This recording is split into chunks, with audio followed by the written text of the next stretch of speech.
The Abu Dhabi Grand Prix rounded up with Red Bull's Max Verstappen standing tall on the podium with a P1 finish. In second place was Charles Leclerc of Ferrari, who clinched the position at the last point in the race, and the debate around the media and conversation on social platforms has been that this position could have been easily titled in Red Bull's favour, with both of their drivers coming in on P1 and P2. The gist, however, revolves around the decision that Verstappen had taken and the crushing effect it had on his teammate Sergio Perez. The Red Bull frontrunner had allegedly disobeyed a team order, and this had caused a bit of controversy in the media. However, Max Verstappen had another issue on his mind to rectify and stood by his initial stance of having run a fair race. Hello, how are you doing? Welcome to our YouTube page, the home of sports news from around the world. Today, we will be shining our beam on the Abu Dhabi Grand Prix, and our focus will be on Red Bull's Verstappen, who held onto his position and rid his teammate of P2. However, before we get into all of this, be sure to like, subscribe, and turn on post notifications to get the latest content that we've got for you. Alright, let's get into it. Here comes Sebastian Vettel! Through goes Hamilton! Max Verstappen wins a Formula One Grand Prix! If you've been following the saga at the Grand Prix and World Championships, you would have seen all of the drama that ensued. Lots of collisions, moments of truth, and feisty team decisions which were either put into play or blatantly flouted. This was what happened with the Red Bull team as they tried to navigate their path toward the top position under the humidity of the Brazilian Grand Prix. Max Verstappen, the top driver of the team, was on his way to clinching his 15th win of the season, and not a heat-of-the-moment decision was going to stop that. With several tidbits about the Dutchman being responsible for the position his teammate got, we could see that Verstappen wasn't flustered. So, in his words, if the teammate had not gotten his desired position, maybe it wasn't his fault after all.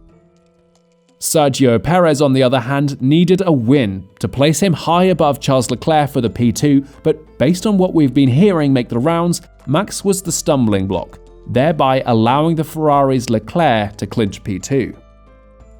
But maybe it wasn't all Max's fault. Judging by how the race was moving, Perez was already holding up fine against Leclerc and it looked poised in his favour. However, with Verstappen only a few seconds behind, this meant that Leclerc would have had time to beat Perez. This went on until Perez took a pit stop to put his vehicle in place for a final launch for the P2. As is common in this scenario, you'd have expected Verstappen to hold off Leclerc, but instead, he kept the race going at full speed. You know what this means, right? It means that catching up with Leclerc would be a tough task for Perez. To disappoint you further, Verstappen held onto his position and drove in toward the finish line. This decision bordered more on tyre management rather than the consideration of his teammate. This may look premeditated, but how are we to know? Alas, as we all know, the race finished with Verstappen being top and Leclerc holding on to the second place finish. However, during the media rounds, Verstappen claimed that he had only finished the race in a fair manner, thereby refuting the claim of flouting team orders. He answered questions about this by saying, "No, there was not a team order." And he also cited, "But also it's quite a risky call to make." Now, one might wonder who is being factual here. Is it the team who gave the order, or Verstappen who blatantly refused? Could this be the Dutchman's holistic approach to running a fair race at the Grand Prix? Well, if we're to judge by his interview, it seems it's more of the former rather than the latter. He believed that even if that order had been made, it would have taken away the excitement of the season by not being fair.